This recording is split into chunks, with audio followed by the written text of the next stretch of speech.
All right, welcome back to Rise and Shine. It is the 1st of November and you are tuning on to your favorite morning show indeed. And as we promised you, we have a very special personality in the studios today. Well, speaking of science, I would say science is a way of life. It's a perspective.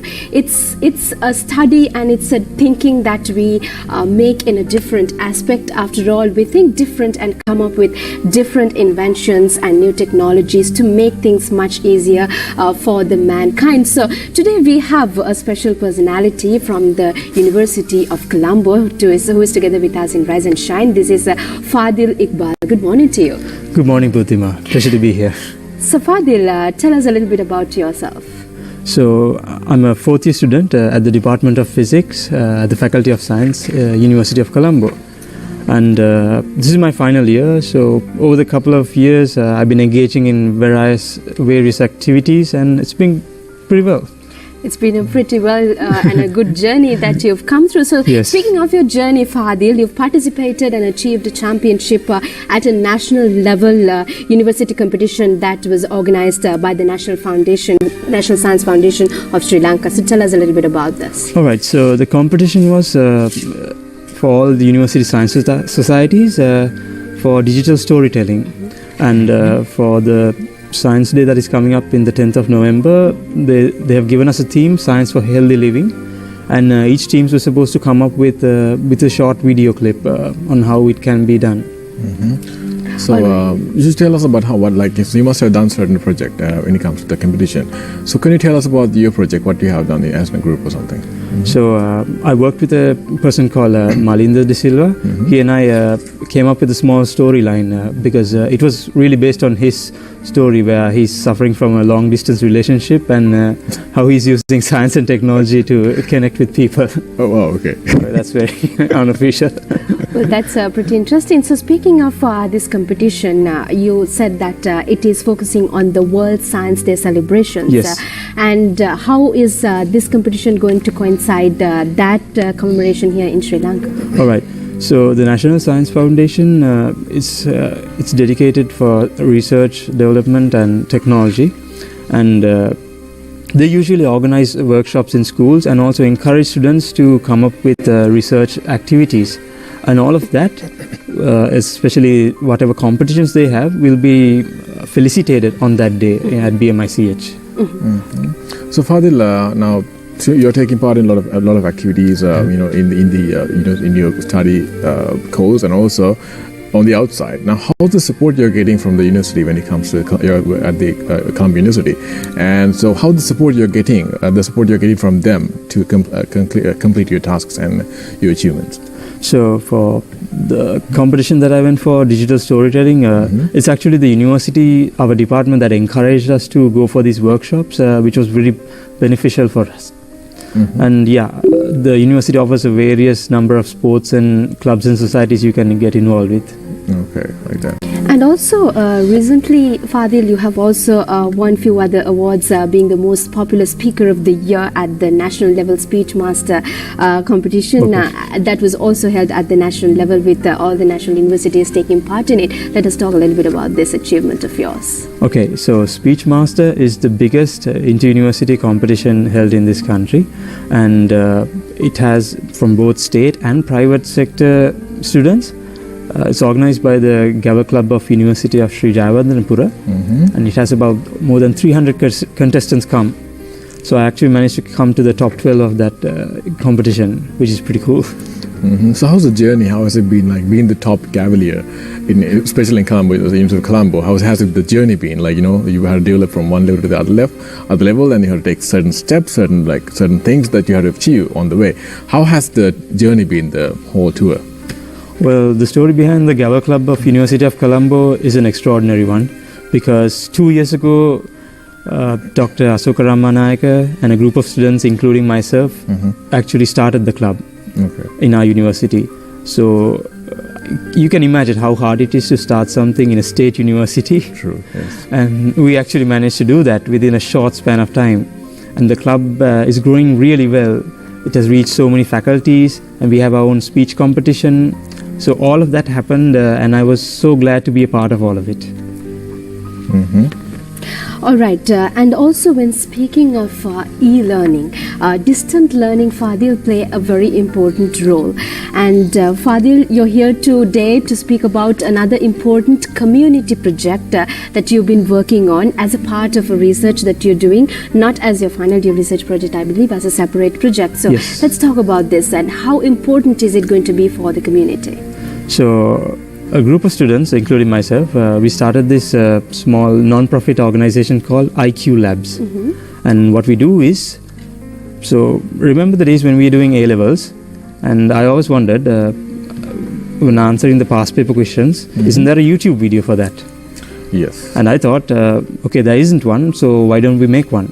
And that's the story behind IQ Labs.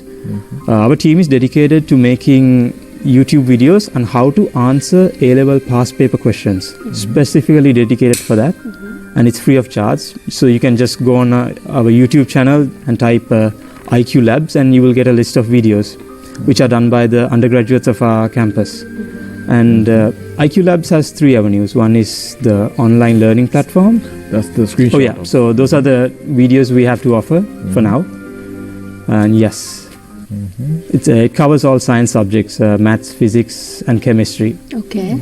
And so future we hope to give laboratory videos as well and give it for free for students so they can benefit from it. Right. So which language are these in? Is it in Sinhala or English? It's or? in Sinhala. Hopefully we'll get Tamil and then move on to as English. well. Right. So this project you are doing now, it's actually something that you're doing for the community. You're doing something for the Sri Lankan community. So how do you think it's going to benefit them? Well, the main problem what I see is that in the future many people will have access to university, but access to proper laboratory facilities will not be the same because students travel travel miles to come for tuition classes and they spend so much of time and money on it. So what we plan to do is why not give it to them at their home and for free. Yeah.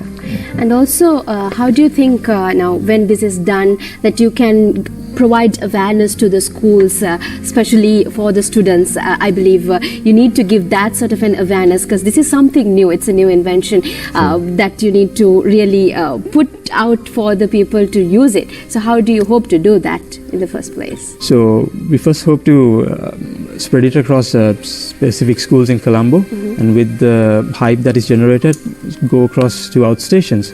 But the coolest thing is next year we hope to use virtual reality technology. That is use your smartphone on an Oculus Rift, Right. and then you're basically inside the lab. You can actually experience the lab there. That is amazing. So that will take some investments and research and development to do, but we are hopefully going to do that. So you're currently working on this research, is it? For now, exams are coming up, so I've Putting them on pause. put it on pause. But definitely in January we'll start it again. Right, so Oculus Rift is something I would like virtual reality is something I would work on. So tell us, now you're actually doing this invention. It might actually cost you some amount of money. How are you planning to find the cost, and how are you going to find the investments that you need? All right, so we've been taking part in certain startup competitions such as CIMA Launchpad, and from there we're getting ideas from people on how to monetize this. Not to charge the students, but people who like to advertise and who like to make use of the database, trying to see if there are any potential investors for that. Because IQ Labs will be the biggest database of students in our country. All right. So how has the response been so far? Are you getting views or hits and likes and all that? Yeah, we are, because we sort of introduced it to a couple of school kids and they're really amazed by it. Absolutely, because like you mentioned, when it comes to A-levels and all this, I remember my time. I used to go to classes. Going to classes consumes time, especially with the broad network and everything, and also going there not being able to repeat what the teacher or the tutor said is something that you can achieve by watching these videos. So that's something really great that you're actually doing. And Fadil, on the other hand, when it comes to a technology of this sort, creating the knowledge base is going to be a tedious task because you have to get everything in place in terms of a video. So how are you managing this? So what I recently started was that I posted in a volunteer form, and so many people turned up, which I'm so grateful for. our batch of undergraduates, first year, second year, as well as third and fourth, have joined hands with us. So these people know science, and they actually teach people, students. So I've been training them how to use the devices to draw on a tablet. Right. And it's been pretty amazing, the whole experience of it. Right. So Fadil, like you actually said that people, like those who are contributing to this course, from inside the university, your friends, your colleagues, and your students. So how can someone else, like from the outside, if they want to, suppose I want to help you with something I know about, can I do that? Yeah, sure thing. How can I connect with you? I mean, we have a Facebook page, facebook.com//iqlabs.lk. You can connect us through that. Or else you can join us on our YouTube channel and post a comment, and we'll definitely pick up on that. Well, that's very interesting, because after all, it's always good that you get a lot of researchers connected from diversified fields when it comes to a project of this caliber. That would enable a lot of students here in Sri Lanka would be benefited as well. And moving on, let's speak a little bit about your final year research. What are you currently working on it? Are you also doing a different research, or is it something related to what you are doing in the IQ Labs project? If my supervisor found out, it's completely different from what I'm doing. My final research project is on CKDU, chronic kidney disease of unknown etiology, which is very much a prevalent disease in the north central region of our country.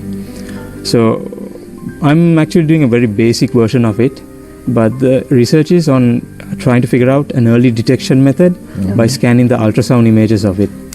So they have performed it for liver ultrasound images, and this time hoping to do it for kidney ultrasound images. But what I'm doing is very much like the basic step of it, where we're training the computer to recognize between a deceased one and a normal ultrasound image. Researchers are 50-50, like you got to try and see if it actually works or not. But anyway, we had to try, right? Yeah, that's what matters. And it's all through machine learning technologies that you're doing, is it? Yes. So you can see these pictures. And you can actually see it on screen. Could you explain these to you? You would like to explain? All right, cool. So we have taken an ultrasound image and you crop the area. And once that is done, you perform certain mathematical functions on it. Like if I get into details, it'll be boring. Root, mean square, first moment, those kind of values. And then you crop it again. So what we are doing is we are dealing with numbers here. We don't care about how it looks on the outside, but those values we get, we're trying to see if there's a consistency between normal images and deceased ones. Right. So if we can actually find there are two separate, then the algorithm works. Right. So that's pretty interesting. Yeah. Another question that raised my mind was that now you're picking these specific subjects, CKDUs, and I think I saw in Daily Mirror as well today that China is funding $1 million US to Sri Lanka to find out on that. So that's taking that aside. I'm asking you why this, like out of all these possibility that you can use as a project for yourself, something that's health related, you're doing it. So why did you select this specific course of direction? All right. So something I've always believed in was that science without application is of no use. We might be the brilliance of minds, have the best results in our academics, but if we can't contribute that to our society to benefit our own people, I see no point in it. So when I was going through the topics, I found out that this is something that I can actually do something to this society with. So finally, how is the support that you're receiving from your family, and in terms of these achievements, and in terms of all of this work that you're doing to achieve in life? My family has been a tremendous support for me. Because to be honest, I'm not a very academically good student. That is, I might be the last boy in class, pretty much that it. But they're actually tolerating all of that because they know I am destined for other things. So I'm really thankful for that. Right. So, Fadil Iqbal, we are actually running out of time. Thank you so much for coming in today and also accepting doing this course, actually, when it comes to national course. So, we hope all your future plans and everything comes into being just as you want it to be. And thank you so much once again for being here. And Buddhima, it's time to wind up. Yes, indeed. Thank you very much, and all the very best to you, Fadil Iqbal. And with that, it's time to wind up our program on Rise and Shine today on the 1st of November. And see you same time, same place tomorrow as well. Till then, bye-bye and take care from us.